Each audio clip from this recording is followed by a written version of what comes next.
Welcome to another Platinum Great Worm episode of the It's a Mimic podcast, where we are sitting down with one of our top tier Patreon subscribers, Robert. Platinum Great Worm tier patrons are able to sit down and record an episode with us every so often, and so Robert decided that today we're going to discuss building a cult. But before we get started, Robert, how are you? I'm doing all right. Just busy. It's the holiday seasons now. I'm not sure when this is released, but we're about a week from Christmas, so busy. This one's going to drop pretty quick, actually, probably within the holiday season still, so... I have a question for you. Yeah. What's on your Christmas list? What do you want this year? Oh God, I asked for nothing. I'm one of those annoying people that when I want something, I just go buy it. And so my wife asked me what I wanted for Christmas, and I said, well, you want a new desk, so whatever money you were going to spend on my Christmas gift, let's put it into getting you a nice new desk. And so that was the gift. But a lawnmower would be nice. I have a literal real push mower right now and a hill, and I'm a 40-year-old man and I don't have a kid to put that on yet, so a lawnmower.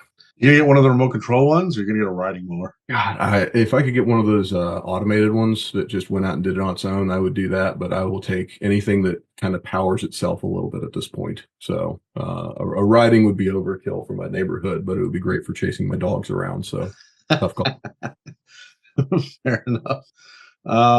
Nothing says the holiday season like a cult.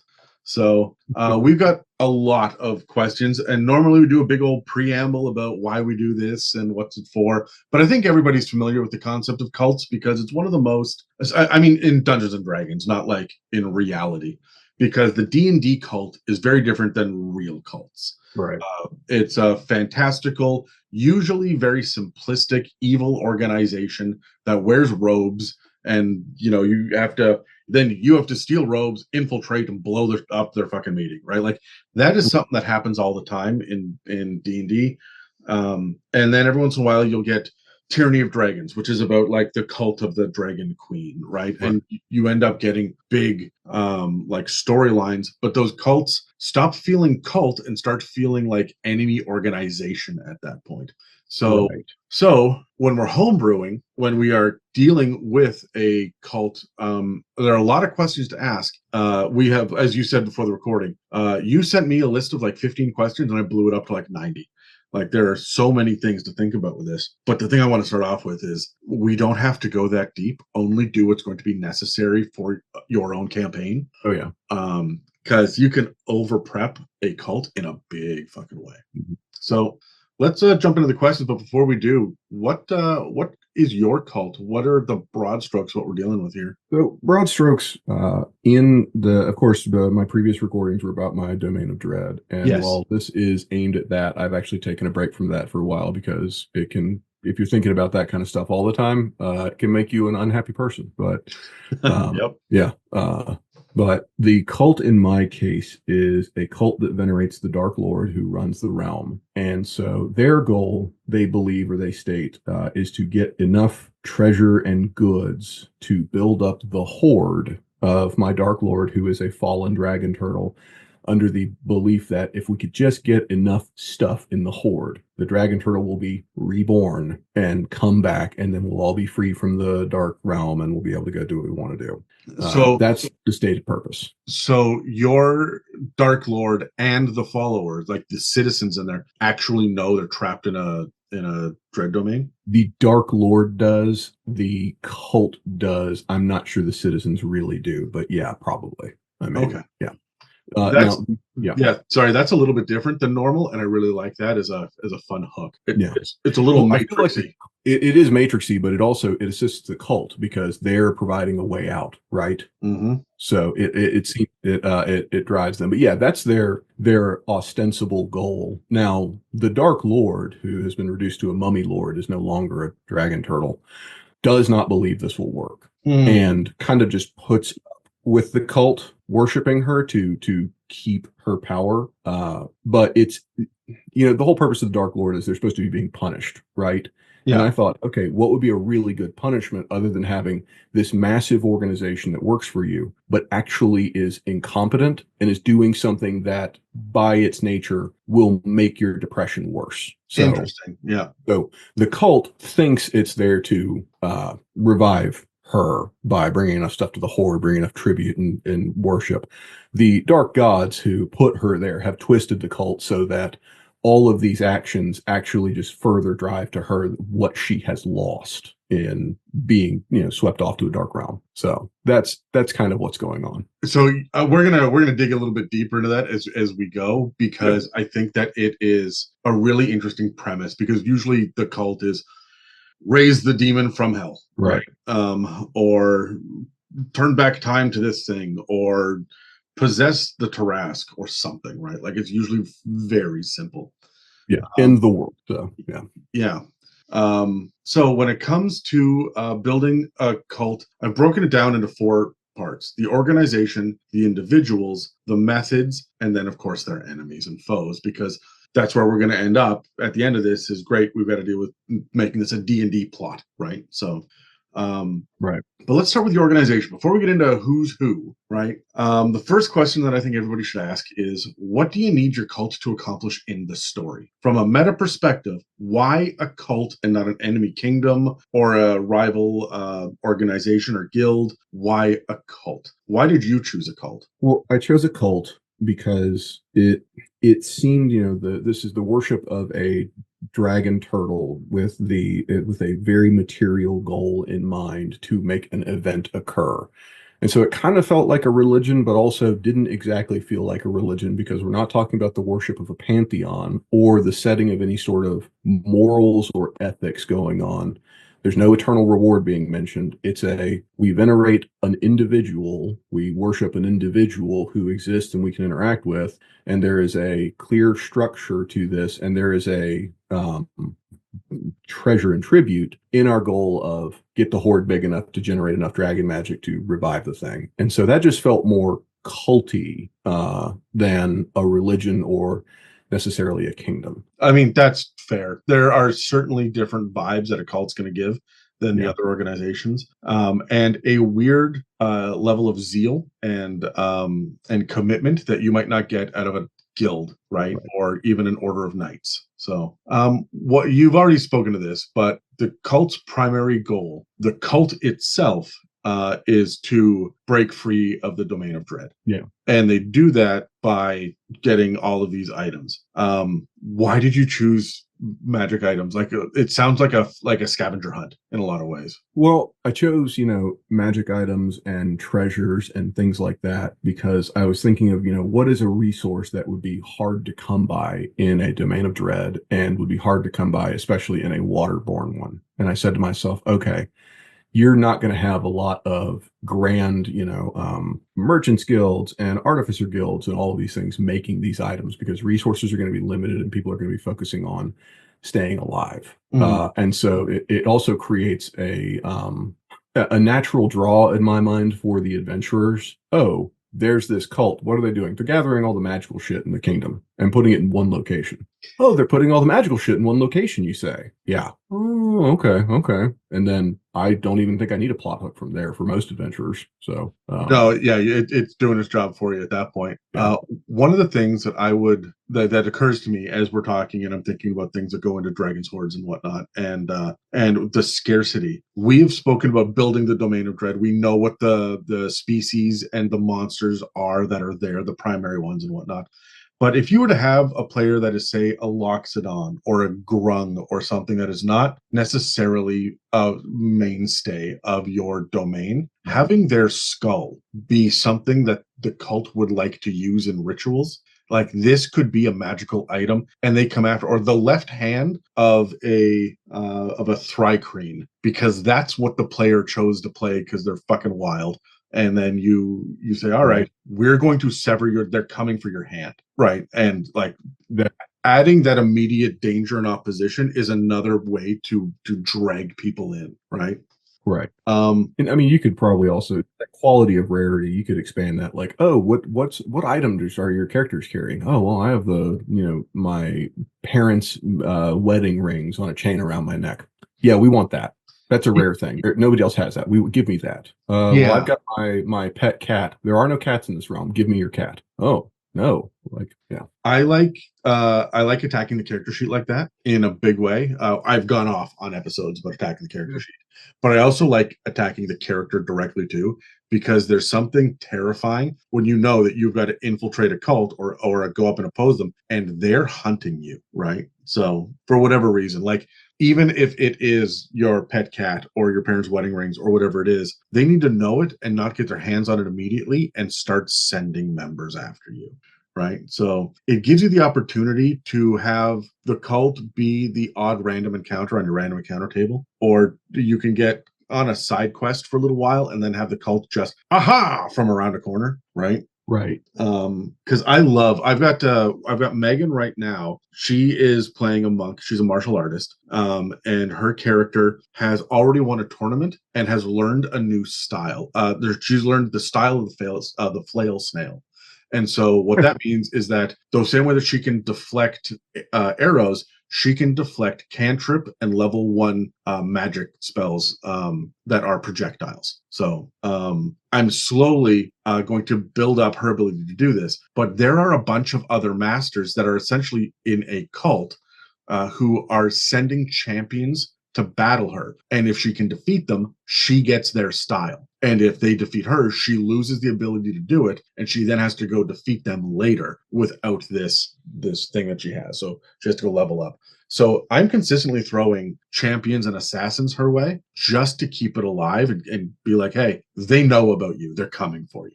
No, that's pretty cool. Yeah, keeping them as a, the amount you've interfered with the cult increases the amount they're on your random encounter table, the level they're involving themselves with you. Yeah, no, yeah, that makes perfect sense. That's one of the kinds of zeal that these zealots have. Like that, they're never going to stop until the last man is dead or the cult is disbanded, right? Like, Right. and I think that that's what separates it from the opportunistic standpoints of like a rival guild. So, or once you're beyond a kingdom's border, they may send an assassin after you, but then like you're out of their purview. With the cult, they keep coming, right?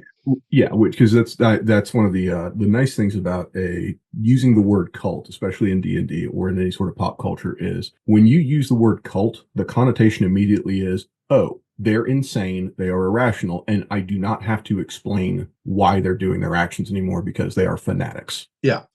Yeah, and they're willing to go the extra length. I will have soldiers retreat after a certain amount of damage is taken. Right. A cultist never will. Right? No, I mean your average cultist should all be acting like the war boys from Fury Road, because that was a fucking cult. Yeah. Oh, I've been wounded. No, no, no. Now I get the chance to martyr myself, which was my goal.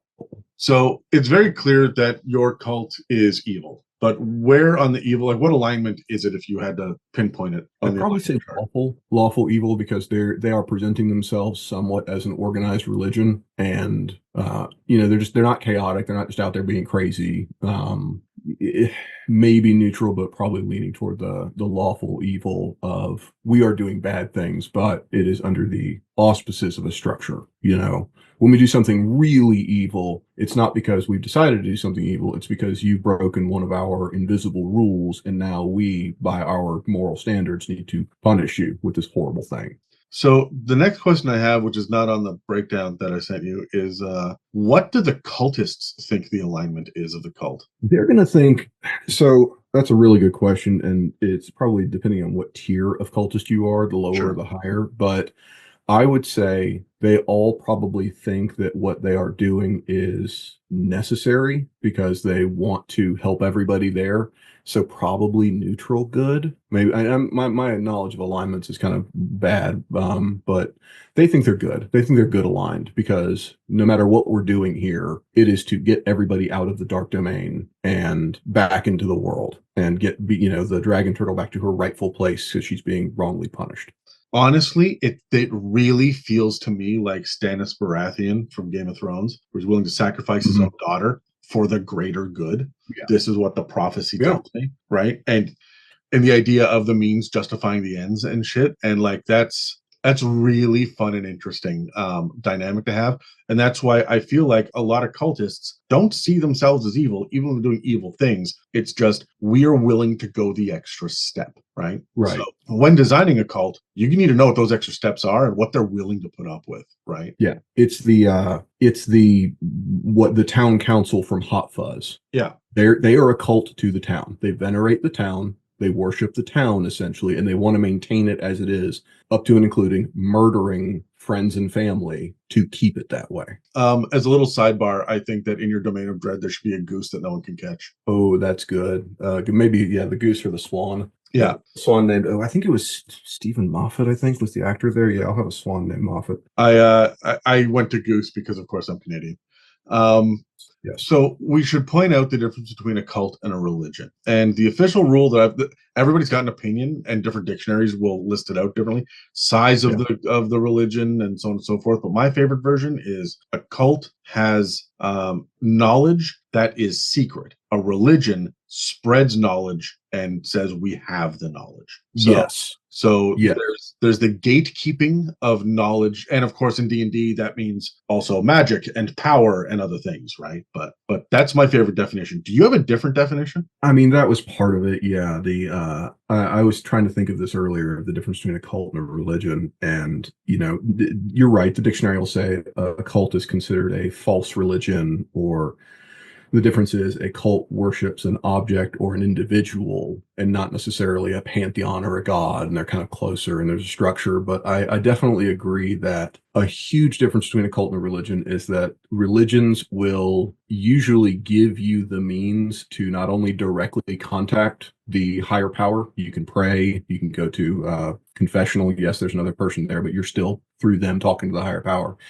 And they'll give you, a Bible, a Quran, some sort of holy, document that has all of the secrets and all of the answers in it right there. That is all you need. Whereas the cult, usually, yeah, there's levels of initiation and there's levels of secrecy even within the cult itself, between those levels. And so the cult is keeping secrets from the world at large while also keeping secrets inside of itself until you've proven that you can move up to that next level, that double diamond tier of cult membership, for bringing in 5 other cult members.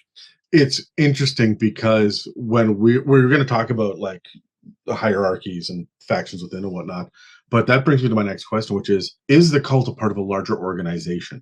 And a lot of times it's easy to think about the organization is a conglomerate, like a business, it's a corporation, but there are the devil worshippers that run it. Right. But as you're sitting here talking, I'm thinking the Knights Templar Yes. could have been a good aligned cult within was it Catholic Church? I don't remember which. Yeah, so it's the Catholic. Yeah. And like there are secret libraries in the Vatican that only some high level members have access to. And I'm not calling Catholicism a cult, but I'm saying like there are factions that hoard knowledge and that protect that knowledge or people from the knowledge, right? And so thinking about it being a part of a larger organization when designing a cult for your homebrew is a fascinating opportunity to reveal later in the campaign that, oh, what you thought you were dealing with is actually larger, it's actually bigger, there's more to it than that. Going off the map a little bit here to that question, I mean, yes, and it so the answer for mine is no, it's not part of a large organization because it is the large organization. It Yes. is the Dark Lords running everything. However, I was looking up cults earlier to get a little knowledgeable on this. So I was reading up on the Manson cult in Jonesboro and Waco, Texas, and all those. And all of those kind of had a unifying thing of all of the members thought that the leaders of said cult were somehow a reincarnation or direct connection to a larger religious organization, Yeah. usually Christendom. I want to say Jonesboro, the guy started off as a Christian minister and was preaching his views. And so, the cult is these cults are part of larger organizations ostensibly because they are borrowing from them, enough of their material to build on their own. And then it becomes a question, what does the larger organization itself think of this cult inside of it? And the Templars are a great example because, the Catholic Church said, wow, you are getting way too powerful Friday the 13th, you are all excommunicated and we're going to just take you all out. And so, the larger organization, does it know of the cult inside of it? How is it treating it? You get into the question of multiple factions, multiple cults inside of a large organization, because I guarantee at the time of the Templars, there were probably a handful of other secret Christian organizations scattered across Europe that would fall into a, quote unquote, cult status within the larger recognized religion of Catholicism. Mm-hmm. Yeah, and even with like opposing, like same belief structure, but opposing methodologies or interpretations of the belief structure. Like the bigger the organization gets, the more likely that you're going to have offshoots or people becoming little insular cliques almost, and that can turn into a cult pretty quickly. And that raises the question of how secret is the cult itself. So Your for my, cult yeah, is very open, right? Like, and it makes yes, sense because you are dealing with the domain of dread, which means as large as the map is, it's not a country, it's not a continent, it's not like it's big, but it's a series of islands, right? right. So there's the one large organization that rules the place. But if you're heading to somewhere as large as Toril in the Forgotten Realms, how big are these organizations? And you may have to operate in secrecy, right? Right. Well, yeah. And so, yeah, you hit it. Mine, it's not, but oftentimes your cult probably is going to be a secret. And even if it is an open one like mine, its methodologies and its actual internal goals might be secret from the larger everything else. Back to the Manson family. What's the purpose of the Manson family? Oh, free love, hanging out, don't worry about things. Here's your LSD, here's some weed, and a bunch of fun is going to be had. What's our actual goal? Start a race war. Oh, I really don't think that was on the fucking pamphlet they were handing out on the street corners of LA in the 60s and 70s. No, but this does speak back as well to what we were talking about a moment ago, where you mentioned that these offshoots of these larger organizations, and they don't have to be a religion, because the Manson family, the 100 plus whatever members that there were, like the larger view that wasn't aware of the start a race war portion, that was an extension off of the hippie movement, right? And like, Yeah, there was this whole I don't know another word for movement, but there was like this entire mentality that was sweeping through the region at that time. And the Manson family was not the only cult like that. There were no, no. dozens. So it's wild to think about the level of secrecy even within the cult itself, and what their goals are and their methods too. I mean, Call of Cthulhu, Lovecraft alone is just full of the secrets that the average person doesn't know. The cults operating in the shadows, but being way more influential than you realize. And that's terrifying, right? Yeah, So, um, a comment that I have is the more secret it is, the more paranoid the people with the secret should be. absolutely, absolutely. And to the secrecy of the cult's methods, now that should be something that should be like, there should be the obvious methods of, oh, we are providing sermons and we're providing some sort of communication. We talked previously on the last time when we were building the settlement, that this cult was going to aim at marginalized people and to give them a feeling of purpose, and that's going to be the obvious stuff. But then you're going to have all of your rituals, the rituals in the background, the rituals of advancing in initiation levels. And all of those should be getting more and more and more secret as you go. Yes.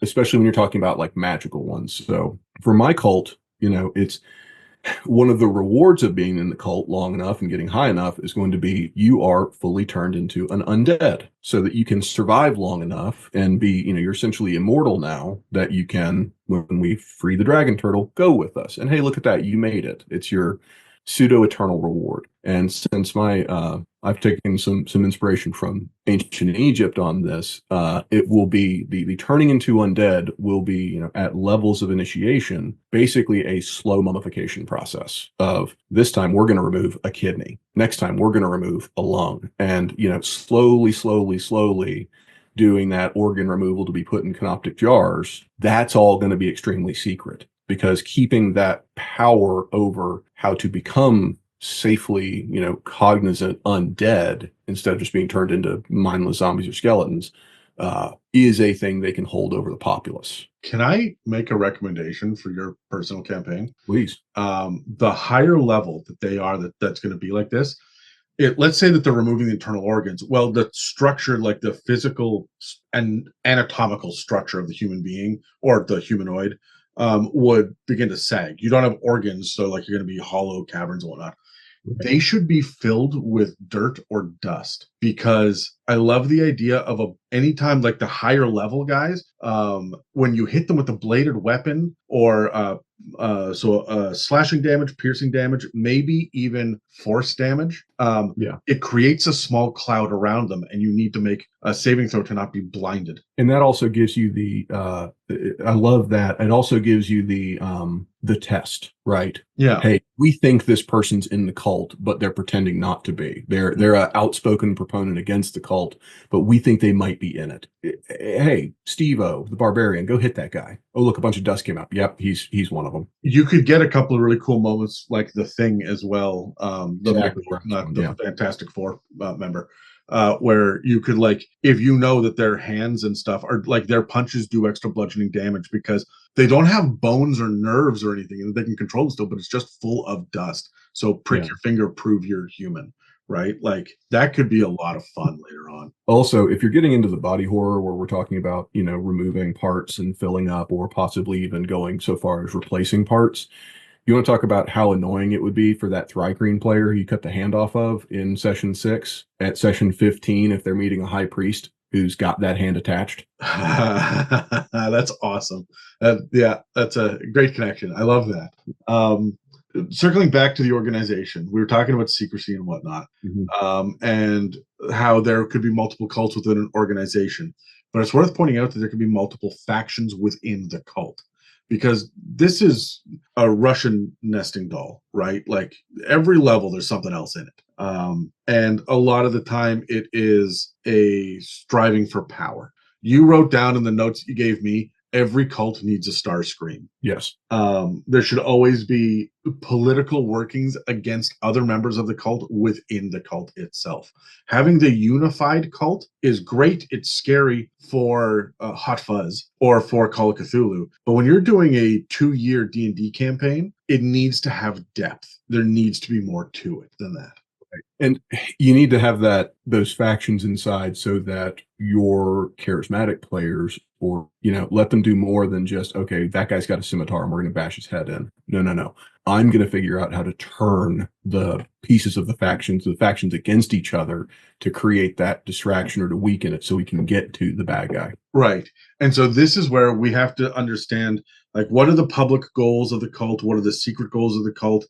What are the methods of the cult, and what are the secrets and methods and goals of the factions as well, because they might align with overall the entire cult, but we can do it better. The same way that like ship's crew will mutiny against the captain. They have the same goals. We just don't want to do it with that fucking guy, right? Like it can be similar with a twist, and it's these subtleties. It is these different groupings within the cult, which is going to give it breadth and life. The next thing to ask is, are there other cults or organizations that exist outside of this cult with the same or similar goals? And how does your cult react to these entities? So for me, the answer is, there are no other cults at least there are no other known. I haven't really planned for other cults in my game, but I guess everybody's goal would be to survive long enough to find a way out of the dark domain, right? Dread domain, everybody's trying to escape, and they'll do anything they can.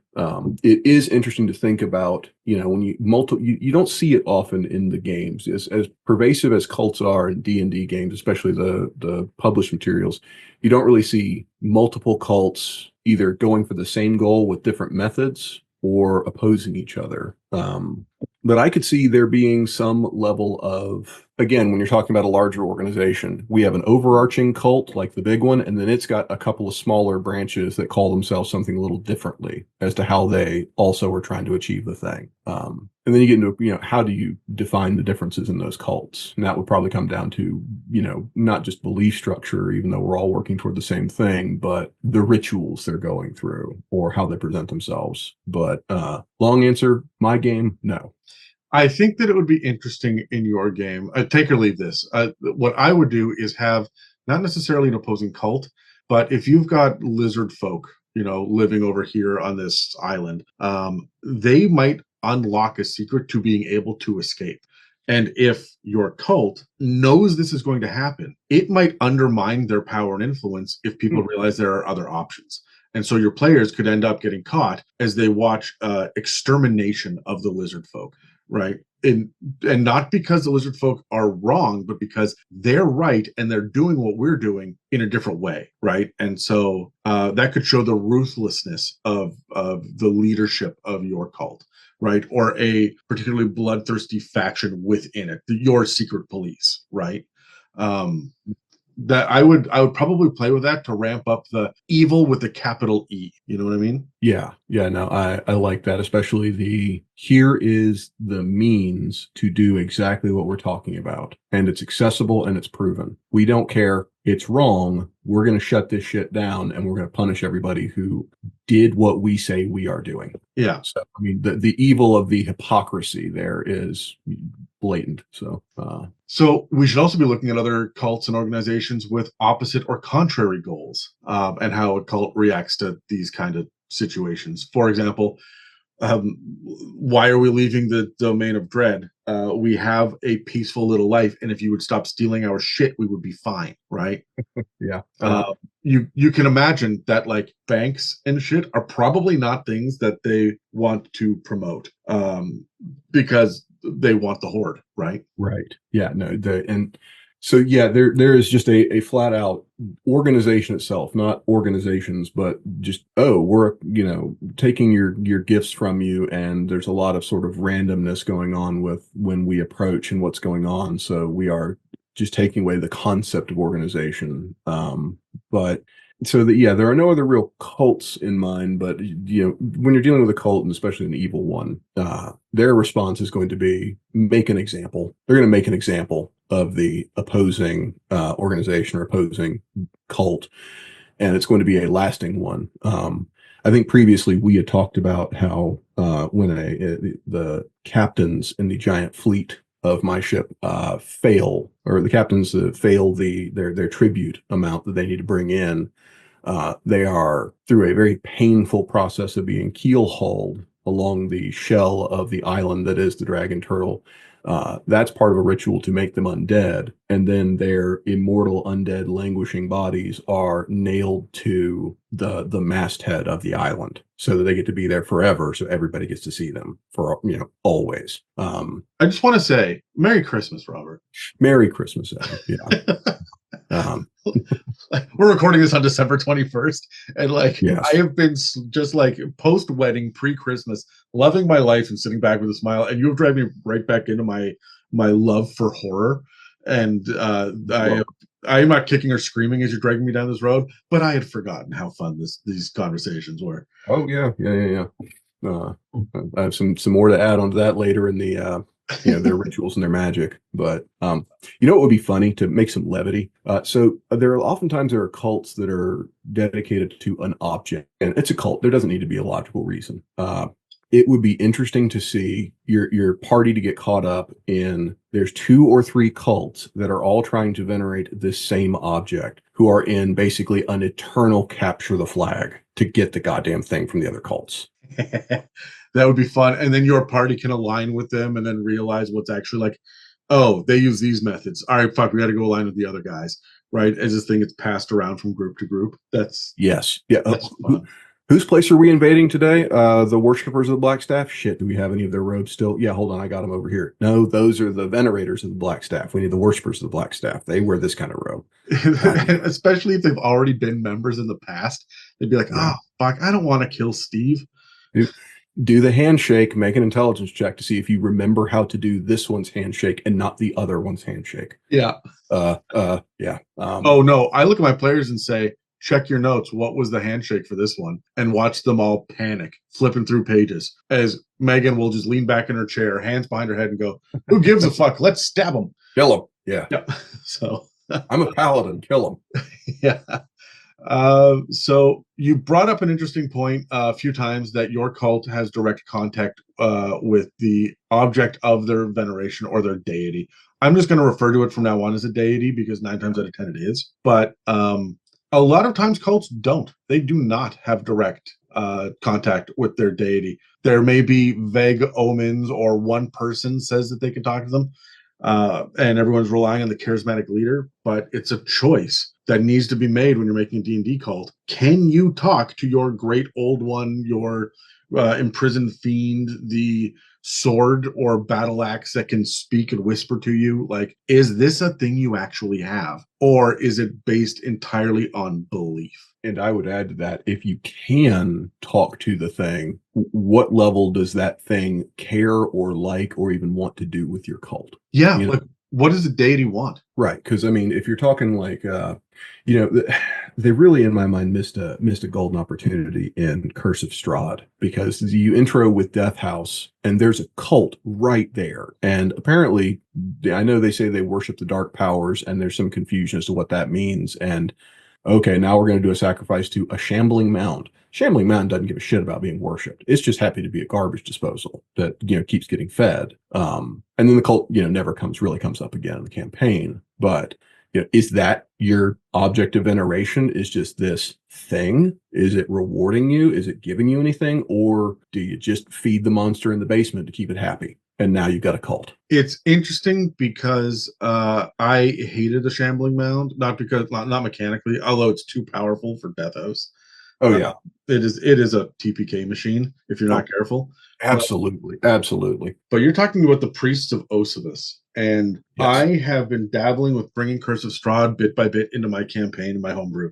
All the little factions of it. We've been to Death House now, and I have had the Priest of Osibus kind of fuck around in Barovia a bunch. So every time my players have to go back through Strahd's Kingdom, they have to deal with the Priest of Osibus, because you can't have a cult like that and not fucking use it. Right.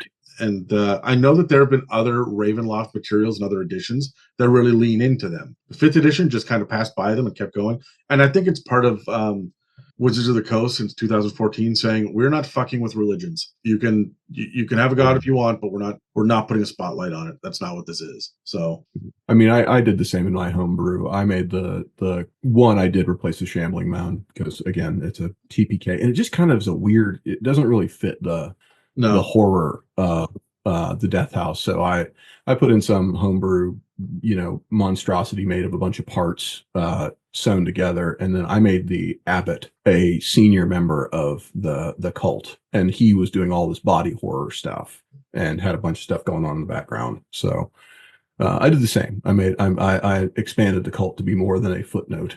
So I also had them be mostly extinct, and the hags were the last descendants of the priests of Osibus.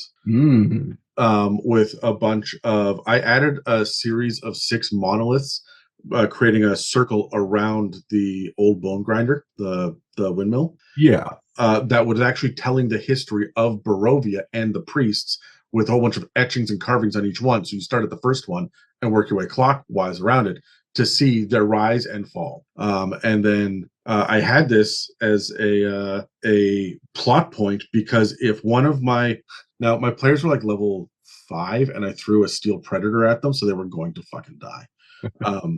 But I wanted there to be resurrection magic within these stones, because I really like the iconography of the pet cemetery idea, right? Like, you go over here, you can be raised from the dead. And Megan's character died, and they completed a ritual and sided with the hags to actually have the stones themselves start to move counterclockwise all the way around until they got back to their original position again and resurrected her. So, like, if you have a cult, fucking use it. It's fucking great. I don't know what they were doing. So copy pasters is what I'm going to say. Yeah. Then again, I mean, there's so many ways to pull focus from Strahd and Curse of Strahd. So I'm also really disappointed in the idea that dusk elves are not explored better, but we can move on. Right. Um, Yeah. the idea of contacting with or contacting the deity directly and knowing what they want, what their methods are, it's a trope that the warlock's patron lies to them and wants other things, right? Right. You got to think what is the secret the deity is keeping. And I think back to Indiana Jones and the Raiders of the Lost Ark specifically, because everyone wanted the Ark so badly, and no one stopped to think about what happens when we fucking open it. Right. It's the cube from Hellraiser. Real easy when you see the lament configuration to say, I don't want to open that. And then part of you is just like, no, I want to do that. I'm going to do this. So I have been asking a bunch of people recently if they would take the red pill or the blue pill from the Matrix. Would you rather have the blue pill and stay in ignorance is bliss, or would you take the red pill knowing that you are going to have a horrible rest of your life because you just know too much that you shouldn't know? And I am fucking shocked at the people that are picking the red pill. So many people would rather be miserable and know a thing. And if that doesn't tie into cults and the higher echelons and the lament configuration and the rest, like it's secret always knowledge does not make you happy. The more you learn about things, usually the worse it feels. I mean, it's like I was listening to an episode you did earlier, another Great Worm with the wonderful Scott, and you were talking about tech and security. And it's like the more people learn about technology and AI and actually understand that stuff, the less they want to have to do with it. Yeah. Like, yeah, and I'm victim of that myself. I just had to install a new dishwasher that wanted to sync to my network through its Wi-Fi. I don't fucking need my dishwasher to have a password to my Wi-Fi. I don't need my dryer to, you know. I am so I live at the top of the mountain. You got to walk down a little stone path, and there's always just like tree bits there. And then when you come into my place, you have to go downstairs. So, and there's no easy way to vacuum that shit. So tree stuff just ends up all over my fucking floors. Yeah. And I have just recently, one of our wedding gifts actually was a Roomba. And I stared at it for Nick is like, look, open it so that you don't have to vacuum every fucking day. And I've been staring at it going, do I need Amazon to know the dimensions of my fucking house? Right. And it's funny, there will be so many people that says, you know, who gives a shit? But I don't know. Well, the biggest technophobes I know are the ones that understand technology. Yes. Well, so two things on that. One, I hate not to humanize, but to anthropomorphize or to lessen the dangers. But when I first got a Roomba, I also had that same fear. And the only thing that made it any better was I taped a little shark plushie to the top of it. And so now it looked like a little shark was swimming around my house, running into shit and eating things. And so that helped part of my brain get over it. But yeah, I'm a conspiracy theorist at heart, and so when I see the your Roomba wants access to your Wi-Fi, your laundry machine wants access to your Wi-Fi, all these things want access to your Wi-Fi that don't need it. All I can think is, what fucking CIA, KGB crypto cracking cloud computing system am I signing up for where they get to use my electricity and my storage and my Wi-Fi for free to do it? That's what I think it is because, I see reports. Oh yeah, you can check the usage. Your dryer did 3 gigabytes of data transfer today. Fucking why? I see. I'm a little bit more paranoid about it. I don't think that I'm a conspiracy theorist, but when it comes to this shit, I mean, as much as we're off the topic of cults, I feel like this is adjacent. The tech cult is a real one. Yeah. Yeah. But my concept is not that they're using my storage or my electricity. What they're doing is they're monitoring my habits so that they can send me the targeted ads. And the more that they send me the things that I've already done, the less I'm going to be able to discover new things to do. Right. So I did an experiment with Sean 8-9 years ago when people were concerned that their phones were listening in on them. Mm-hmm. And we sat down and put our phones in the middle of the room. He had a smartphone and I didn't at the time. And we sat there and talked about owning cats. Neither of us owned a cat, but we talked about how wonderful our cats are and everything. And we did this for a good solid hour. And then the next day, all of Sean's targeted ads, his emails and everything else, including cat food. None of mine did because I wasn't on a smartphone.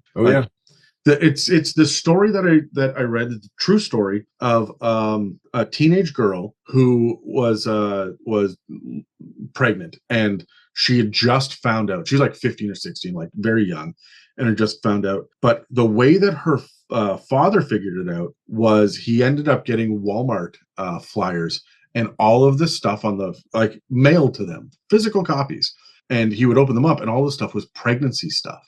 And it was Mhm. all, and he couldn't figure out why. And he ended up calling them and being like, "Hey, I don't really appreciate, I have a teenage daughter and I don't need her thinking about having babies. Why are you doing this?" And they're like, "Oh, that's our algorithm. Someone in your house is searching for this stuff. And so these are the flyers you're getting." Yes. And that is how he figured it out. That is so fucking invasive. It is insanely invasive. And I went to a tech convention in 2017, I think it was. It's called it was a Google Talk convention in Las Vegas.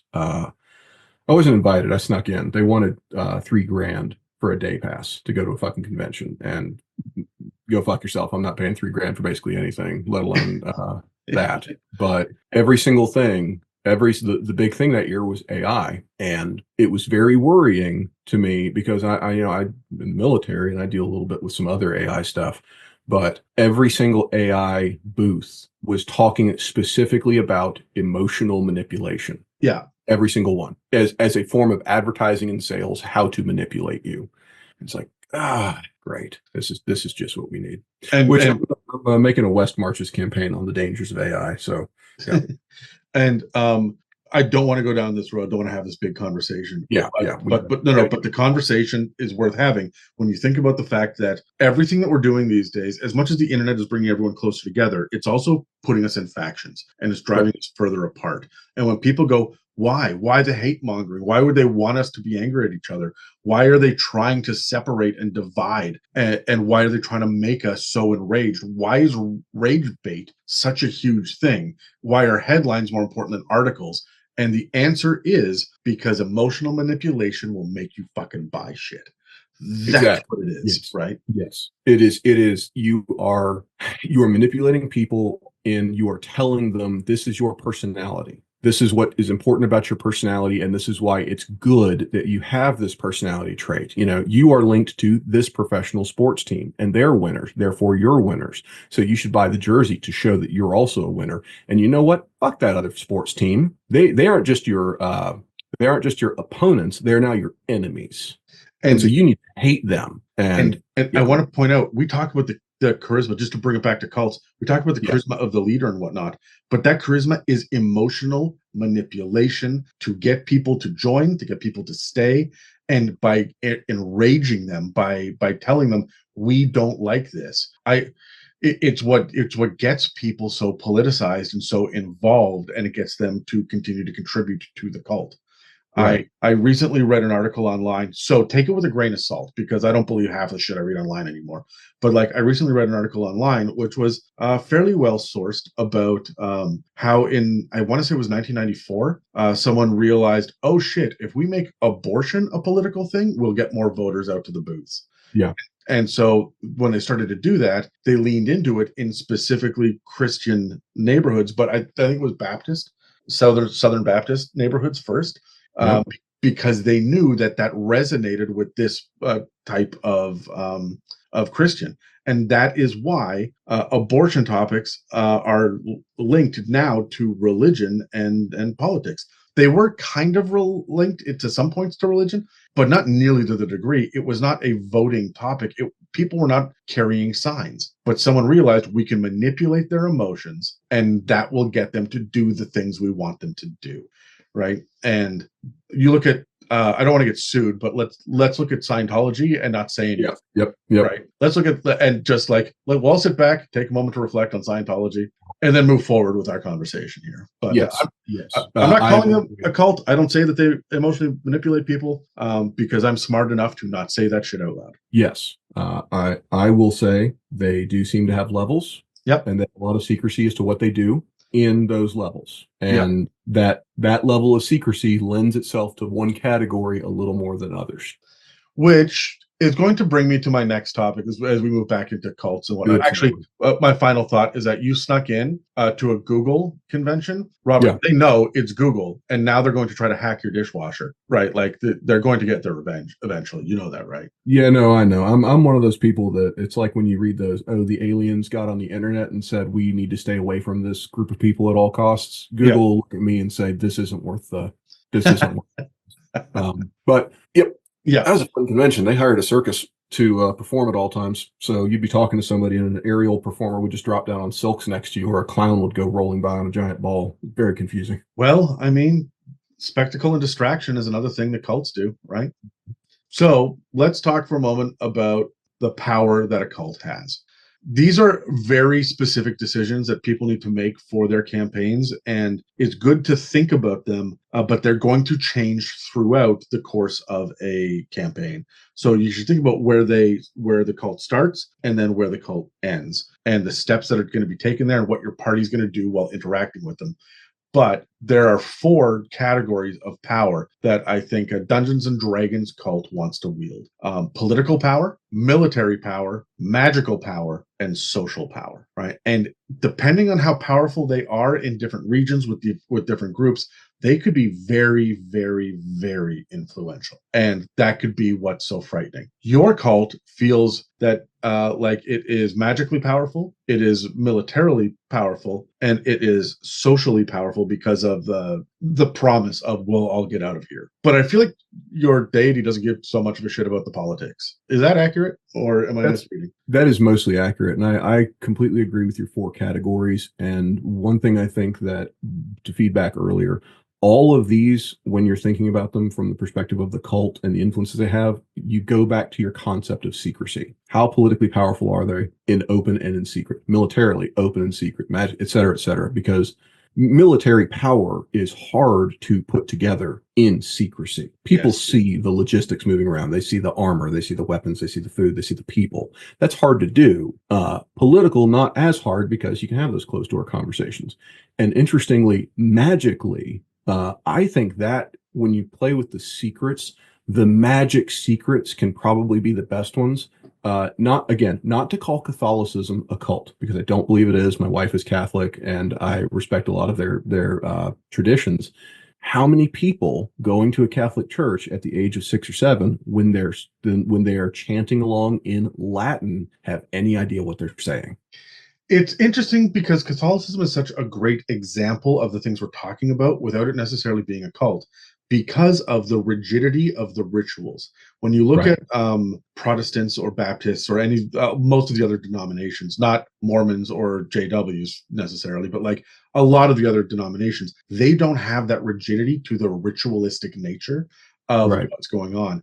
The idea of saying Hail Marys and stuff, I find it fascinating, and I understand why it would bring comfort to a lot of people to have this consistency and very clear defined rules Hmm. in their lives when it comes to specifically worship, instead of just I understand the other way too, having the freedom to do it the way that you want without having to go to confession, right? To self-reflect and get good with God on your own. Like Right. whatever it is, I understand it both ways, but I find it fascinating with the rituals, and it's so well known for so many people, especially in the Western world, and that's why we're talking about it. I agree. I don't think it's a cult. No, absolutely not. But it's interesting to me, the idea of, when you do secrecy and cult actions and rituals and you bring in magic. Because I know, we normally think of magical users, your wizards, your sorcerers, people like that. But if you had 50 people in a room and they were at least doing the verbal components of an unhallow or a hallow spell in a ritual format, okay, I'm going to give that some weight as to what's going on. And do they even have to know they're doing it? No, because they are chanting along the words that they know that happen to be in fucking Aquan. Who speaks Aquan? Nobody speaks Aquan, so they don't know what they're actually chanting, but it still has some sort of power. Yeah. But for my cult, they really don't have much political power. All of the settlements are going to be left to their own political structures and devices. Militarily, they've got some strength, but primarily they are an economic, because the cult provides the only way to move between settlements. As the settlements, there's a mist over the water. So you can't just row anywhere or sail anywhere. You have to be dragged, towed, as the island that is the corpse of the dragon turtle floats from one settlement to another in a random pattern. But magically and socially, hugely powerful, hugely influential. Can I just for a moment, because you started to talk about the components, the verbal components specifically. It's an interesting thought experiment when thinking about D&D to figure out why these components are necessary, whether or not it is verbal, somatic, or material component. And my thought process has always been this: one person is tapping into the weave to be able to do this. But if you got enough people chanting together, do you like for just something that has multiple components to it, but they're all chanting the verbal component, if there's enough intention, if enough willpower is pointed at this, do you think they would be able to tap into the weave on a grand scale where they no longer need the somatic or the material components? Or if you get enough of the material components together, a simple whisper would be enough to say, boom, here's the spell, right? And I like the idea of people moving through, like down Main Street, and completely silently, almost dancing. Their arms are all moving together in a choreographed way, and they're casting spells, but they're not saying anything because there's so many of them. They don't need the verbal component because they have enough willpower, right? I think I think it's fascinating for a cult. No, I absolutely agree. And that again, you're feeding into, we're talking about resource management of verbal, somatic, or, components, et cetera, and you're just finding, can I replace these with those? Yeah. If it turns out that my cult has figured out that if I've got 10 people all focusing really, really hard, they can cast fireball without that bat guano.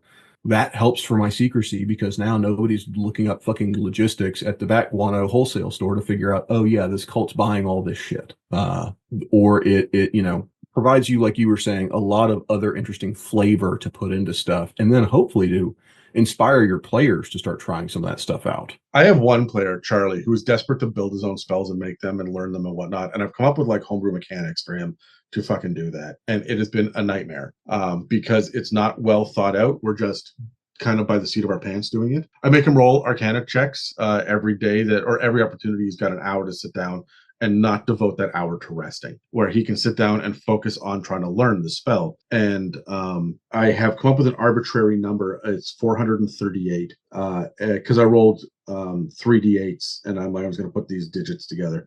When he rolls in enough Arcana, he will get, and he passes that number, he now knows the spell. And so this is how he's been like dedicating himself to it. But he's really leaned into the role play of it. But he keeps asking me these very specific questions about how it works with the weave and magic and everything else. I have not put any thought into this. So I'm entirely reactionary, and it's a pain in the dick. However, if you're going to have a cult, plan that shit out. How do these spells work? How does the magic work? Because it's going to be a lot of fun. We've talked about power, but let's talk about influence as well, because there's a fifth category that you don't really have power over, but geographically, how big is your cult? How far reaching does it go? So in my game, the cult probably touches about 75% of the map. I've got a handful of settlements that the actual dragon turtle corpse floats between. And each of those settlements is where, there are members of the cult. There's an established shrine that are keeping tabs on the population, accepting new members, accepting donations. And then the dragon turtle corpse itself is going to be a big cult headquarters, big pyramid full of the cultists.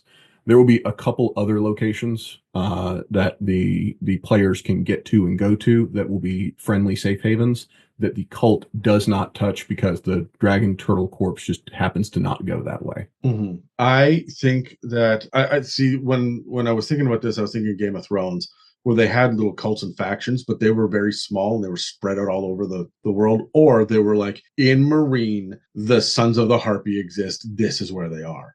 Right. And they don't really tend to be anywhere else. So when you come up with the geographical limitations or expansion of a cult, you have to understand that a cult's influence geographically is going to be where that power needs to be, where the members will be that want to join, or where the cult itself says, we need to go here and do this thing, right? And it makes a lot of sense for your cult to be so pervasive, to be in like most populated and civilized areas, right?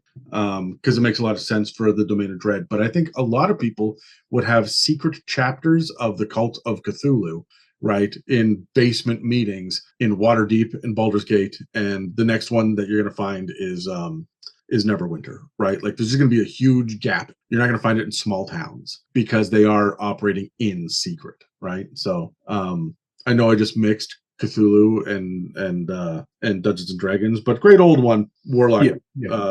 Will they know they I'm looking out for those guys. Yeah. And that geography will give you ways to introduce local flavor in each area, right? I mean, each group, while they're doing kind of the same thing, you probably would have a different approach to gathering those local people. So maybe they've got slightly different rituals while maintaining overall the same, sort of semi-cohesive themes. Like, I mean, not to call fans of professional sports a cult, or they are fanatics, but we all know those people who, like, okay, the same group of people get together to watch the same team every Saturday or Sunday, and they've got their own little quote unquote ritual they go through. And there are other they paint their faces different colors, but everyone's painting their faces, right? Right. They're all wearing something to represent the team, but this group of people specifically always wears, for my hometown of University of Georgia, people started wearing football pads with spikes on them for some reason. And so now that became a thing. Those 5 guys started doing that at every single game. Did other people do it? No, other people kept painting their faces red, but those guys did that thing. So that geographically spread out different little pockets and cells gives you opportunity to add little pieces of flavor, which I find neat. It would also be fun if, like, the cult in the north, who is actually actively raising the god and is super invested, is not really communicating. There's enough of a geographical space that the faction of the same cult in the south doesn't know the god is coming next month, and they're just like passively just doing kind of like, oh, we give a couple offerings, and it's super chill, but like they straight up don't know, or there's a massive miscommunication, like when everyone is in Innsmouth doing trying to raise Cthulhu, right?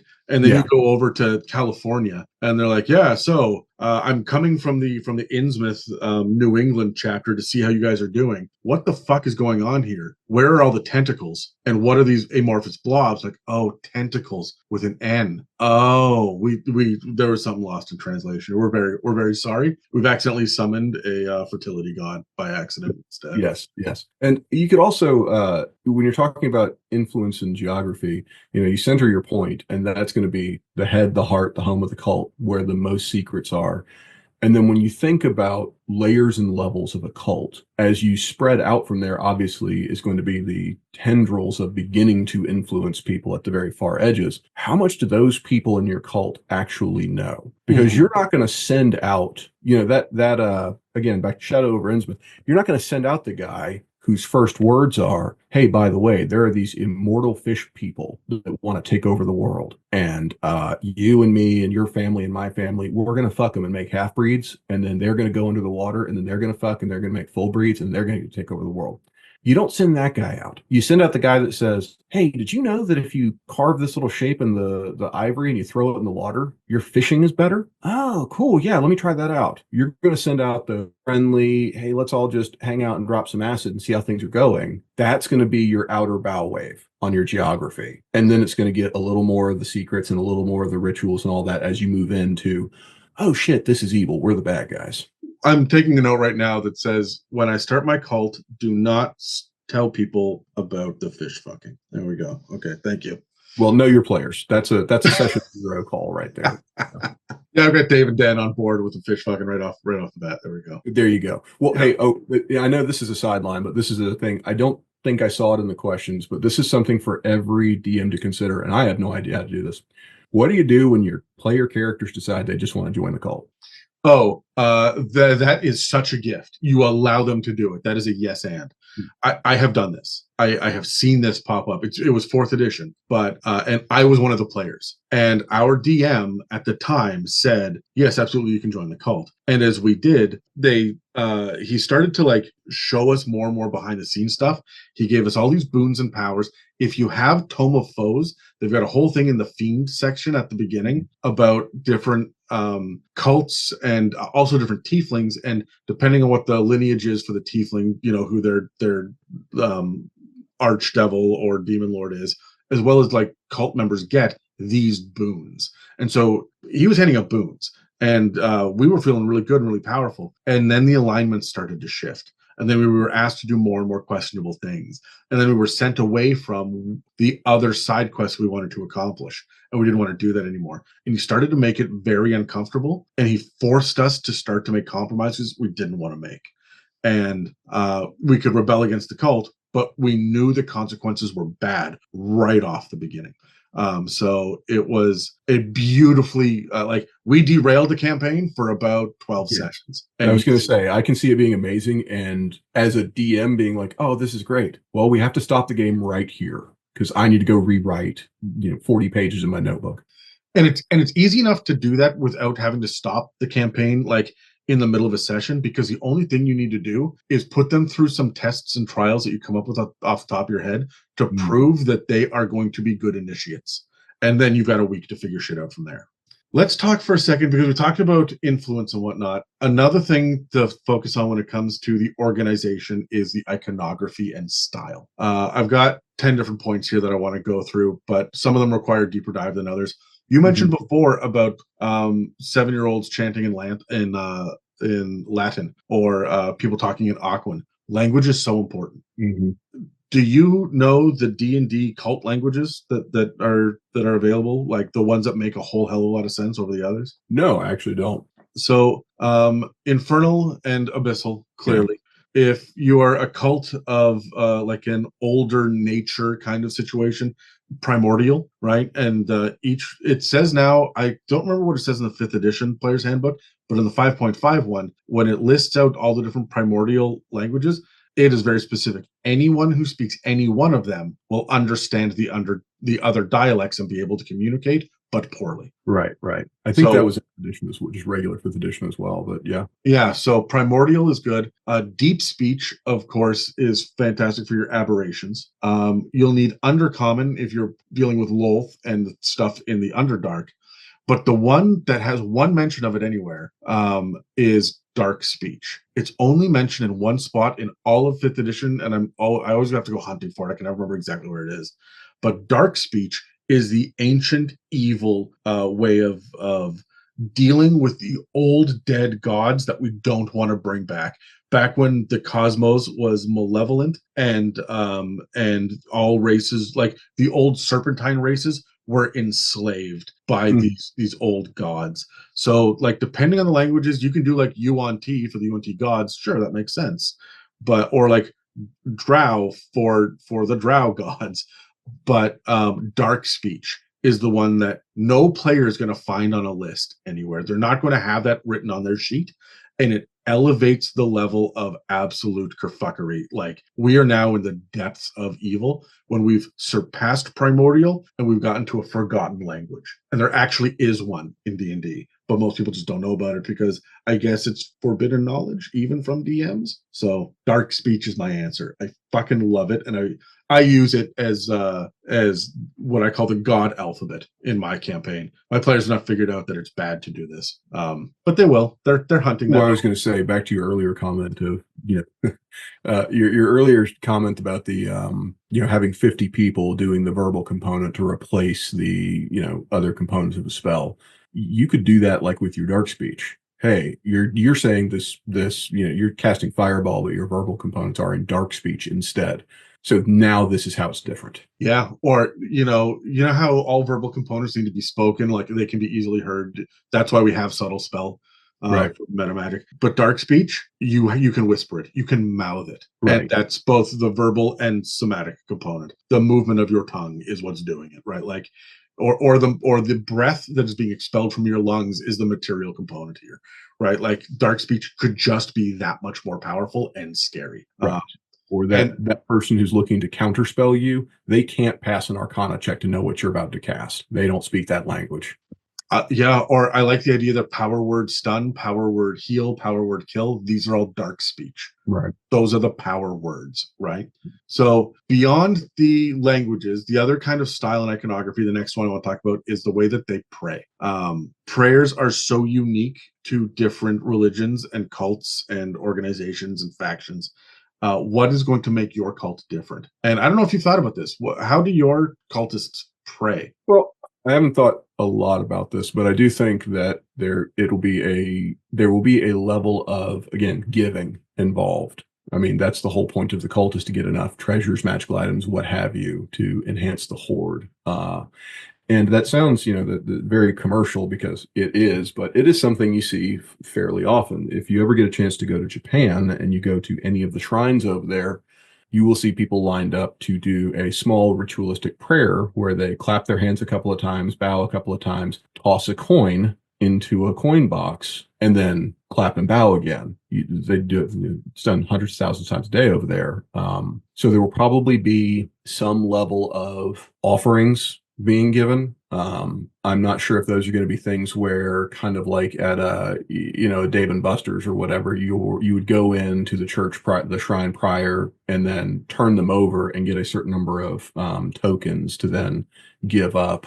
The prayers, I'm going to throw my players a little bit. All of the prayers in the low level languages will probably be in Draconic, but Makes because sense. it is a dragon turtle, the higher level ones are going to, like the senior members of the cult, the senior prayers are going to be in Aquan, because they also speak that. So that'll feed into the layers. And so I might have some of the prayers, which will be veneration of the Dark Lord, and kind of just almost a recounting of the cult's views of how the Dark Realm came about, the Dread Domain came about, because they're going to have their own perverse, twisted version of it, which is, the dragon turtle actually saved all of these people from a cataclysm on the real world. That's why they're here now, and now we're trying to get back to the real world because it's over. So worship, give, to your savior type thing.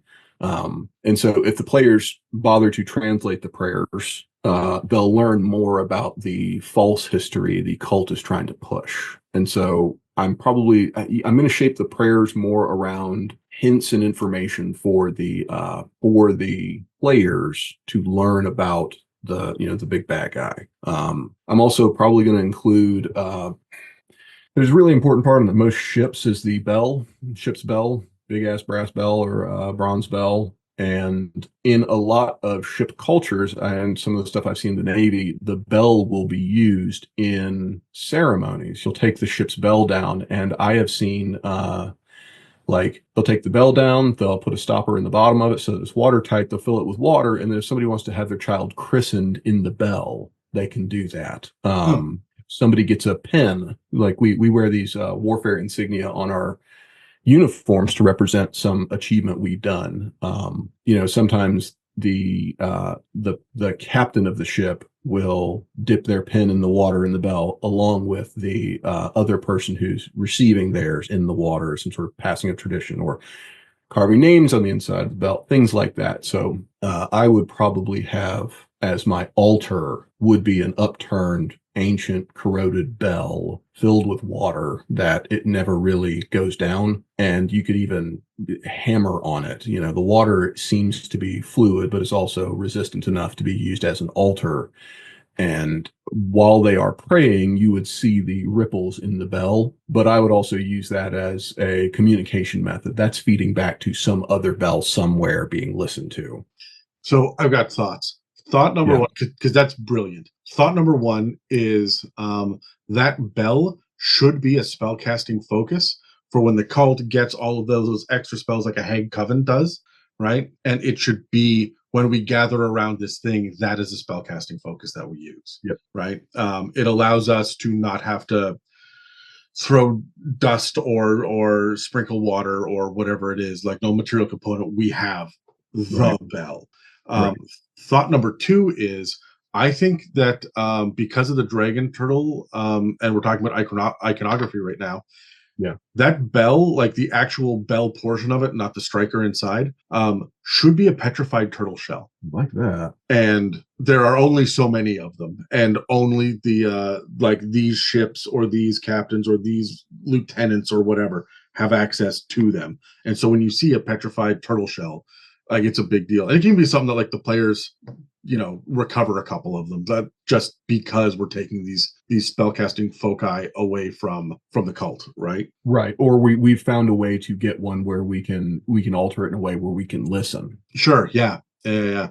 Oh, that'd be cool if they were kind of like if you hold them upside down, you fill them with water. They act as a seeing pool to see what the other bells are, like 10 feet around them or something, right? Yeah. But my other thought was along with prayers. I don't have this in the breakdown, but it's worth pointing out that a lot of cults will have vows as well. And I was thinking about your cult in specific. I would give them they would have to take upon entry a vow of poverty. And it isn't until they rank up that they're giving items from the horde as gifts from the Dark Lord to say, hey, you need this to do your job. But it's still mine, but you can use it. And so the higher up the rank they are, the more personal possessions they own. That's really, really fucking culty in real life too, right? Oh yeah. Because all the money flows upwards. But B, that's going to keep your players from joining because no one's going to give up their shit. Yes. Right.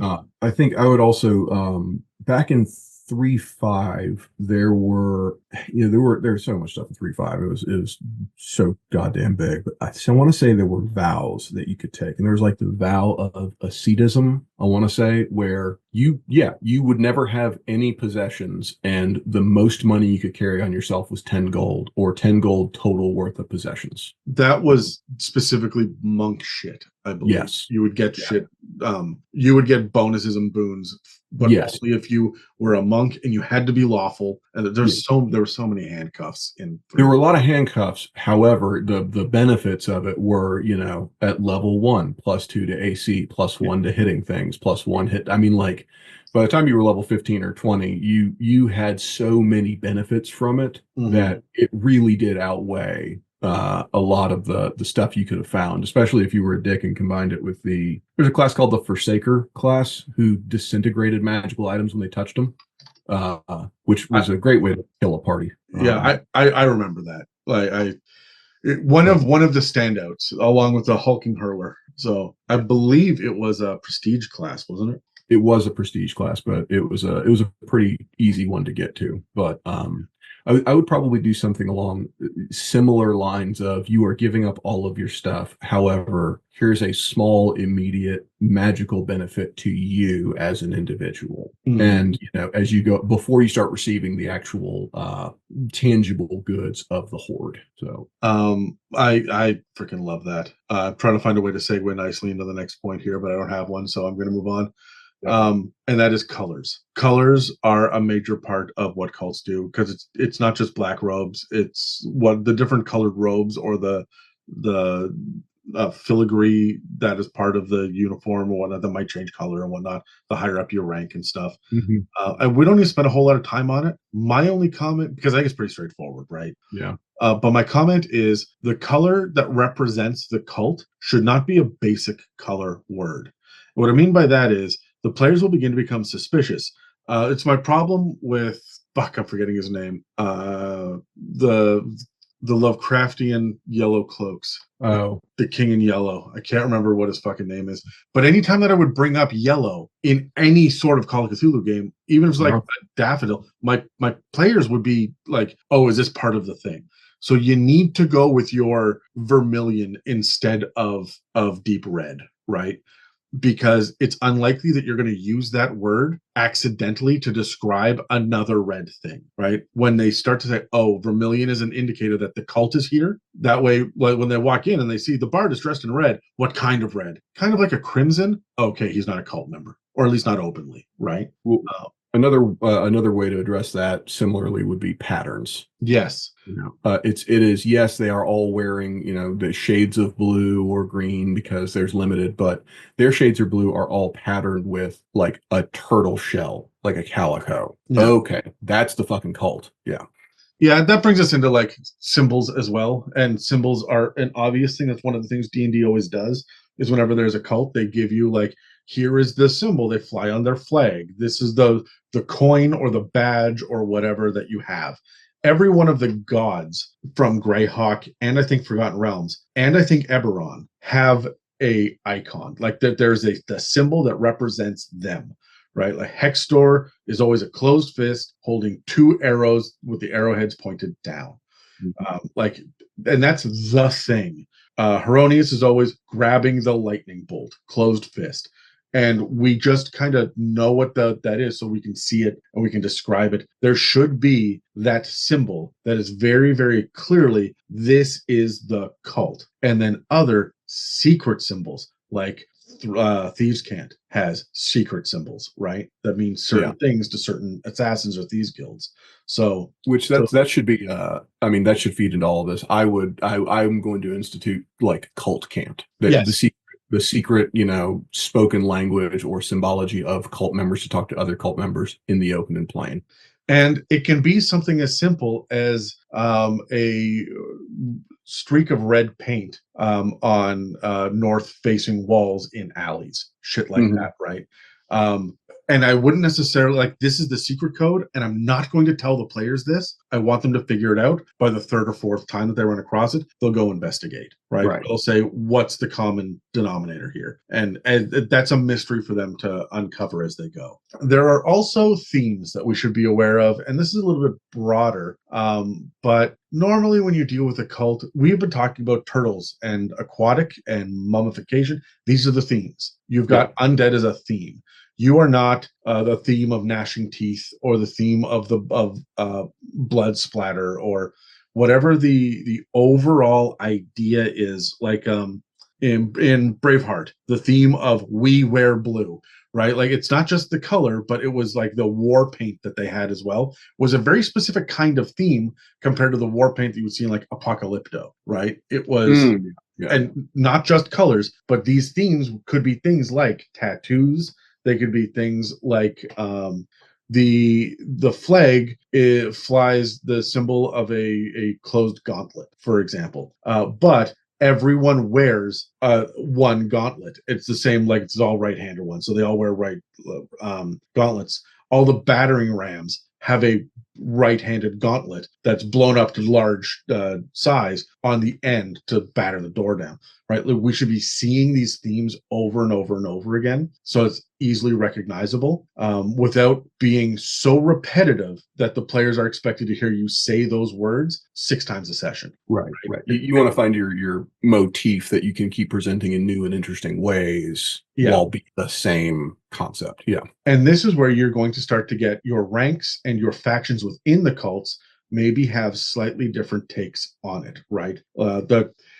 The arrows in your motif or in your theme are pointed left. These guys have them pointed left and down. These guys have the arrows are barbed, right? Because they're the more brutalistic faction of the cult, right? Like it's these kind of things that we can think about to indicate the cult, but also differentiate the members of the cult from each other. And you were talking about medals and icons and patterns and stuff. These themes could very much be a part of that. I always like the idea of there being calling cards for cults. Once we have accomplished a thing, the environment that we leave has been altered somehow. It's easy with magic because you can like, if it's a nature cult, then all of the plant life and flowers have bloomed to an nth degree, right? If it's a murder cult, then there's just blood stains on everywhere, and there's clearly like viscera strewn around. Maybe it might be more than just one person, but it's hard to tell. We'd have to scoop the pieces together, right? Like whatever the calling card is, or just a literal like we leave this item as a symbol of our god for anyone to come by and be like, oh hey, it was these guys, right? I mean, we could use the grave dirt mentioned earlier of the just to replace, fill these guys up with grave dirt to replace organs. Well, they might also just do that, and there's kind of the sort of an implied threat there of, oh, this is grave dirt. Oh, okay, this is a threat, or just a statement of we were here. And I mean, when you're talking about an aquatic campaign, primarily the ocean, you kind of get into a water world of, oh, dirt, you know. What if the dirt was from the ocean floor and like you can tell that it's from the ocean floor? But like because of it's a domain of dread. The ocean floor is where most people die. I would assume that a Right. lot of the burials are burials at sea. The ocean floor is littered with corpses. So that's your grave dirt is from the ocean floor. And I like the idea of a calling card being like stuffed into the like you find the corpse of a person there. Their mouth and nostrils are just jammed full of this dirt. Right. And so it's because they're not able to breathe air anymore and they're not good enough to breathe water, so they breathe dirt, right? Like whatever you can do to make it make sense, but calling Yeah. cards I think are a lot of fun and it can be really creepy for the players. And yeah, if you're talking, it makes that statement of we are so, especially if you're talking about like dirt from the bottom of the ocean or ground up coral, you know, something that is from the bottom of the ocean. It's like, this is how far our reach is. We can touch you. We can touch the bottom of the ocean. We can get to anybody. That's so evocative. I love it. We've mentioned it a couple of times. I don't really feel the need to dwell on the next one.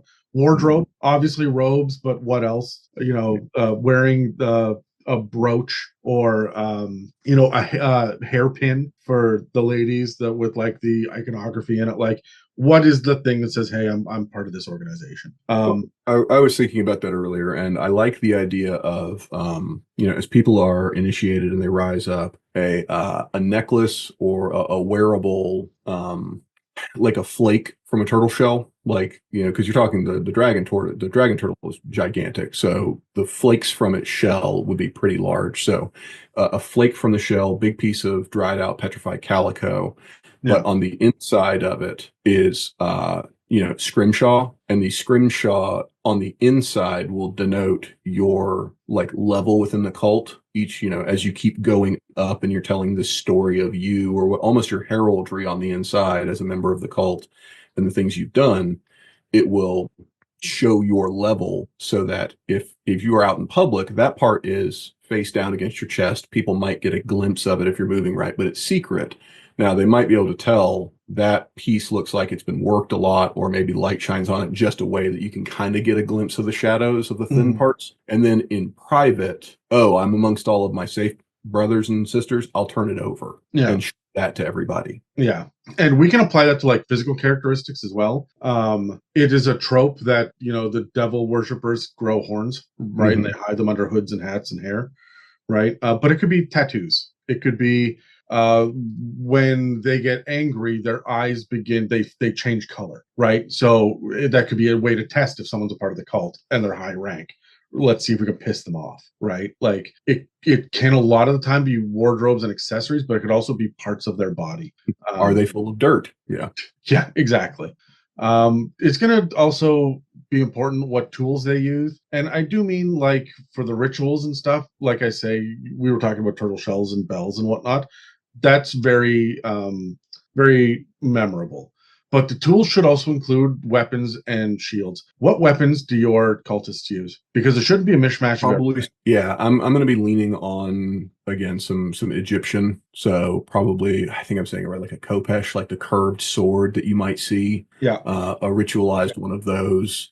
Again, we're talking about they're really leaning on the wealth aspect of it. So they're going to be made of precious metals. Their shield, obviously turtle shell style, is going to be the shield they're going to be using. And then I was thinking, you know, it's an ocean-based game, so there's going to be a lot of sea serpents. And so I was thinking that some of the higher ones could have whips that were, you know, a mummified little sea serpent type thing that they could use. And then I would probably branch out into nautical stuff. What are, you know, nautical tools that are used? One of the things I was thinking about for kind of the rituals and the sermons, you know, a lot of times you have to give something that the participants in like a cult or any organization, you got to give them something on a routine basis that they're not going to get anywhere else. The idea of forgiveness or some sort of guidance, leadership, and the ultimate gift will be, in this case, that immortality and that freedom from the dread domain.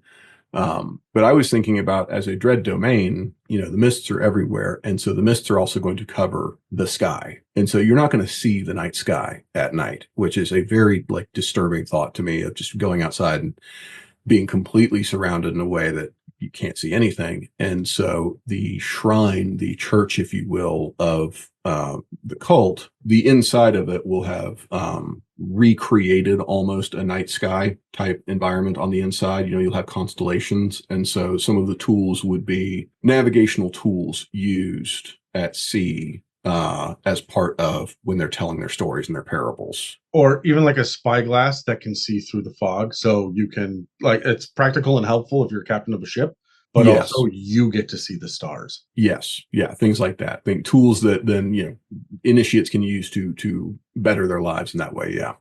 Probably something also simple like, a better net. This is a kind of net that actually can find fish easier because we are predominantly a fishing community. Yeah. A small turtle shell bell that always has fresh water in it. Oh, that's useful. Yes. And now we can listen to you. I also think that it's good to point out, because you were talking about the whip, right? It's good to point out that you can use different materials for the iconography of the tools. Like, we kind of glanced off of it briefly, but having all of the blades and heads of hammers and things be crimson, right? Or be adamantine. Like, you're never going to find silver anywhere else. These guys have it and they use it all the time, but no one else is allowed to have it. That's very culty, right? So so then that's going to bring them together as a cohesive unit as far as outsiders are concerned, right? Yeah. It's kind of like not exactly, but kind of like Thulsa Doom and his snake men gathering up all the steel. Yes. Yeah.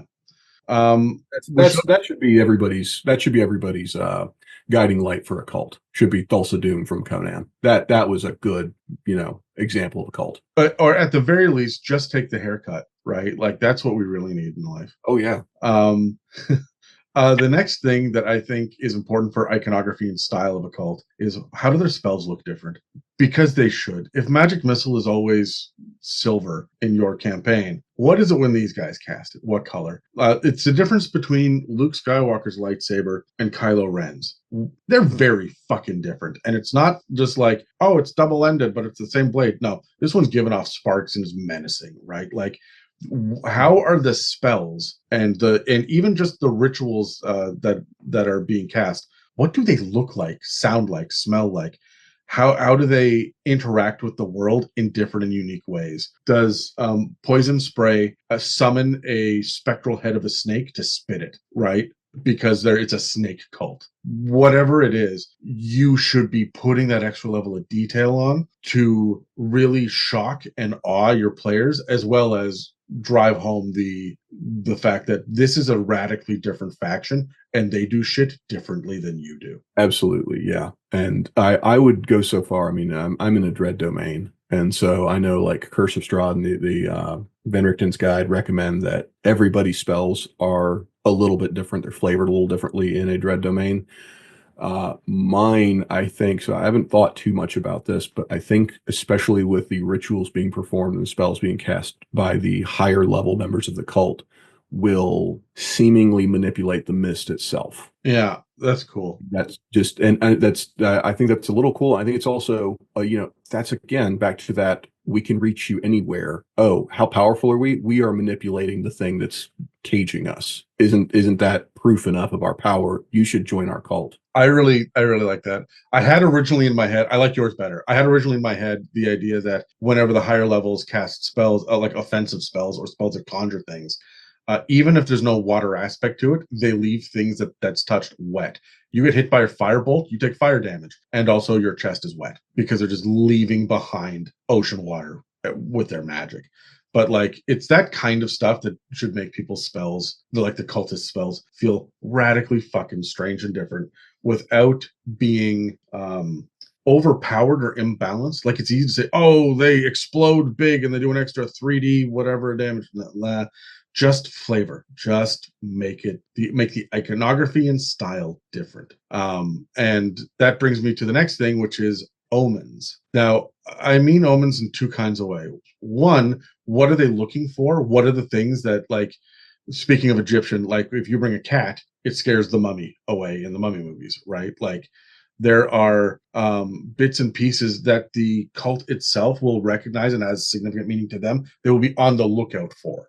So what are their omens and portents that tell them what are we going to do next? Well, how are we being guided, right? And it might be something as simple as the mists moving in specific ways, or when there's no wind, or seven crows on the same tree, right? Or on the same mast, I guess. Like whatever it is, what are the omens that your players should be able to learn about and then manipulate about halfway through the campaign? Start to be able to play with these a little bit. What are the superstitions and the belief systems behind the cult that can be fucked with? But also, as far as omens go, what are the precursors to the arrival or action of the cult?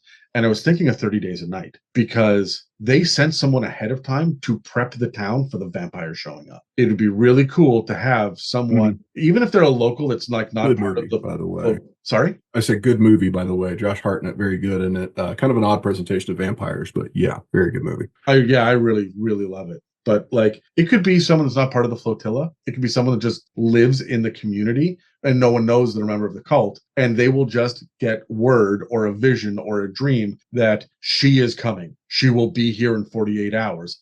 It's time to nail a cat to City Hall's front door, right? Like whatever the fucking thing is, right? Like what is the indication that, oh shit, she's coming, right? So with my cult, there's a big emphasis on tribute. And when the cult arrives, it's a big deal because it's a fucking island floating up to your island, right? It's a corpse of dragon turtle who's gargantuan floating up. And then there is an expectation that the town pays some sort of tribute.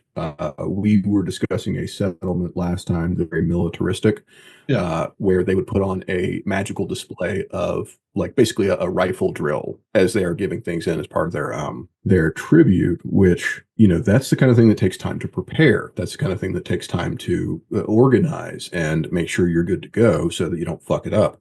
So you need to know that the dragon turtle is coming. And I like the idea, because even though it makes the game hard to run, of nobody knows where the fucking dragon turtle's going. It leaves, and in 2 or 3 weeks, it either arrives at another settlement or it could come back. No one actually really understands why it's moving. There's no discernible pattern, which makes preparing for that kind of thing so much more difficult. So that's where the communication ability of, you know, talking through these turtle shell bells, being able to warn the cult members on land, creates a value for them, because they're the ones that can then go and inform the town, oh, by the way, you know, she's coming and you've got 3 days. And being able to manipulate that kind of communication, or to interrupt that communication. You know, if your party figures out a way to, like I say, get their own bell and tell somebody she's coming and she doesn't, you've eroded some of that power that cult leader has in that cult has in that town, or you intercept it so that the dragon turtle shows up and there's nobody there to greet them. You could really wreak some havoc. I also like the idea of having the settlements. I'm going back to like a lizard folk settlement, for example. They're not going to have a spy for the cult or a member in and among their ranks, but they would know that with an island moving around, they would have someone on the coast, on the shore, watching the water, and you could have them called like the wave watcher or something, and that is their job. They're a shaman, and this is what they do. They just sit there and they watch the waves. And they have learned through some sort of druid craft, oh, she's, 10 miles out, or however many leagues out, if it's nautical. She's moving at this speed in this direction.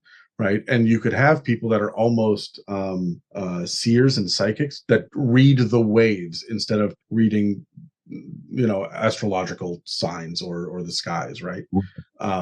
And that skill would be highly sought after for everyone in the entire domain of dread. Can you read the water enough to know when and where, in regards to your Dark Lord? Yeah, your party has created a familiar that's a seagull who's made friends with the seagulls on the corpse, and now can hear them and knows, oh, okay, if I can hear the seagulls, it's this many miles away, or something. Robert, you missed the golden opportunity of it being an albatross. Yeah. Well, I would, if somebody did that, they said, okay, I made an albatross, I'd say, You figured it out. The albatross gets out of the domain of dread. They Fair. got away. Congratulations. Can I cast it again? No. Um, I did that when somebody it was semi-punishing, but when somebody did in Death House, when they sacrifice, you sacrifice in the basement, and they said, okay, I use Find Familiar, I create a crab and I put it on there and I sacrifice it. Okay, it worked. You sacrificed your Find Familiar spell. yeah. That was actually how Mieka got out. Mhm. She sacrificed, but she was playing one-on-one, right? Like she didn't have a party to work with. Right. The first time I ran my players through it, they sacrificed an undead baby that was just a bundle of rags that would cry and bleed, and that fucked with him was too much horror. Yeah.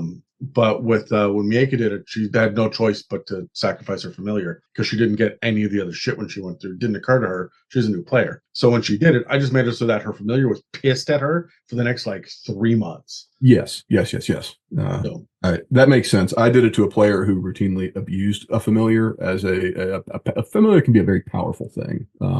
So yeah, Dan's familiar Zoltan, it was a raven. Dan was a halfling, and familiars are supposed to be larger than their animal counterpart, because they're spirit versions of it. And so Zoltan almost yeah. could look him in the eye, and Zoltan was having fucking none of it, absolutely none of Dan's bullshit, and would be sarcastic and would sigh and roll its eyes, and it was just because Dan was abusing the nature of the familiar, right? Yeah. So we talked a lot about official iconography and style, but what is the unofficial iconography and style of the cult? And this is something that we don't look at the cult for answers. We look at the people around that know about it, right? What do they look for as other indicators of the cult being there? Because there will be other evidence left behind, right? Things that they may not intend to do, but people are starting to recognize patterns. And this is going to add another sense of realism, another way to deal with mysteries surrounding the cult or within the cult, and understanding the movements and motivations and tactics of the cult through the other NPCs that are not a part of it. Right. A lot of the stuff we've talked about, you need to be like in front of the cult, within the cult, fighting the cult directly in order to understand and get this information. But what is the stuff that the average person knows? Right. What else do we know about stuff? So, and different settlements will have different ways of doing it. Like I talked about the lizard folk wave watcher, right? Right. You should, in theory, be able to piece together a whole bunch of information if you go to different islands and get different settlements to tell you what they've learned, right? So what are the things that they watch for? What are the symbols, colors? What are the themes? And not calling cards, because the cult controls that, but physical characteristics. For example, we have simic hybrids from Ravnica, right, where they lop off pieces of themselves and graft aquatic shit to them, right? But it makes them walk funny. So you got to watch for people in like heavy clothes that walk funny. Chances are good they're a simic hybrid, right? So it's that kind of shit to keep an eye out for. And this is where your taverns, your rumors, your friendly NPCs and merchants that want to trade, but all you have is or you need information, and you need to trade information with them. Like this is where this gets to come into play around the cult, because the cult should not just be, despite your domain of dread, it shouldn't be an island within the campaign that no one else can touch. Right? It should be a part of this whole landscape. Yes, so I have not thought too much specifically on that for mine, but I can actually absolutely see what you're talking about of what are the impacts, what are the changes to the environment of the cult that are not symbolically part of the cult itself. What could they pick up? And I mean, like, again, mine is you could do something very subtle. My cult is very much about the hoarding of wealth. I know that's very unique amongst cults, but maybe there's somebody that, they meet a bartender at one of the settlements, and that bartender, as mentioned, had like a necklace with a ring on it because that's the last memento they have of a loved one. And the bartender is not really outspoken against the cult, but they're not part of the cult either. They're just a normal person. And maybe a few sessions later, that ring is gone. Mm-hmm. And you don't really mention, you kind of breeze over, oh, this is what they're wearing the first time, leather jerkin, they got a ring on a chain around their neck, this. And the next time you meet them, Yeah, they're wearing the leather jerkin. You can see their chest hair poking up through it, and blah blah blah. And you kind of breeze over it, but it's the use the absence of things to denote the cult's presence. It is so fucking subtle to do that. I've done it to my players, and they have never figured that out. I agree with you, and that's great if I was writing a murder mystery novel, or Right. if I was filming a mystery movie or TV series. But the absence of items is something that's very, very easily missed by your Especially players. in a So tabletop game. Yeah. yeah. So, but I don't. I'm not necessarily saying don't do it. What I'm saying is have an NPC pointed out the first couple of times. Right. Train them to look for it by having NPCs and the dungeon master doing that heavy lifting for the small inconsequential ones early, so that when it's the magistrate that's doing it, and this is a huge political secret, and it's a plot point that the players have to figure out, they will know now that, hey, this is an aspect of this specific campaign we should be keeping our eyes open for, right? Mhm. Every time that my players get gold, they always ask me what color is it, because red gold is very, very evil in my campaign, and Okay. the bad guys can see through red gold coins. So anytime I hand out gold, they ask. Early on, they didn't ask, and they were just carting around red gold all the time, wondering why they were getting their asses kicked. Yeah. So, so I had to tell them specifically. We have talked for over a couple of hours already, and we have gone through about a third of the questions here. Although I think we've done a lot of the heavy lifting up Yeah. front. Are you comfortable leaving the rest of this for a part two? Absolutely. Yeah. I think that's great. Awesome. Well, do you have any final thoughts? Any people, personal social media, or projects you'd like to mention? Well, not really final thoughts, but final thoughts. Cults are fun. Have fun with the cult. You can always make a cult good and really surprise people. You can always make a cult that actually is about free love and happiness, and there is no ulterior motive. And then watches your party infiltrates it, kills the leader, and then finds out that no, they fucked up actually a really nice thing. So you get a lot of fun with them. I'm not going to shout out any particular people. I will say it's the holidays. Reach out to people you haven't talked to in a while. It can be hard for people, even if they do not themselves really participate in holidays.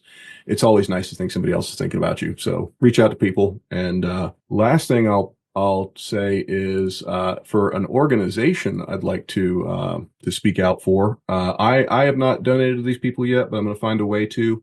There's a group called Knights of the Braille, and Knights of the Braille is a group that is trying to expand RPG tabletop experiences for the blind and for the visually impaired. So they're doing things, I believe they're doing things like trying to get, D&D products printed in Braille. So I think that's huge. I think that's a really, really good organization and a great mission. We try to be, inclusive. We try and make these games as accessible as possible to everybody, regardless of their level of being able to access things. So Knights of the Braille, look them up if you can. If you can contribute anything to their cause or something similar, please do. I have just looked them up, and I will make sure that I have a link in the show notes for anybody to click on. That sounds like a great cause. Yeah. Let's do some research and make sure that they're not secretly like hyper bigots, because you never know. But yeah, Cults within cults. Come on now. cults they start and they get you with the good thing. They start with the good thing and then they get you on the other. Yeah. Turns out that they support, D&D and tabletop gaming for people, but the cost is they take your eyes. Yes. Or they support D&D because they truly believe it is the Satanic Panic. Wait a minute. Wait a minute. So Anyway, that's all for our discussion today on building a cult. We will have a part two for this. Thanks, Robert, for choosing this topic and for workshopping your homebrew and for supporting the Patreon. Thank you for listening to another episode of the It's a Mimic podcast. All Platinum Great Worm tier patrons have the access to our Patreon content, the It's a Mimic Discord, and the opportunity to choose and record episodes with topics they'd like, just like this episode. If you'd like to learn more, the link in our Patreon is in the show notes of this episode. If you'd like to support us in other ways, we have a donate button on our website, itsamimic.com, and a store with some It's a Mimic merch. This episode and others can also be found on Spotify, Apple Podcasts, YouTube, and most other podcast apps. Thanks again for listening to It's a Mimic, where you never know what you're going to get.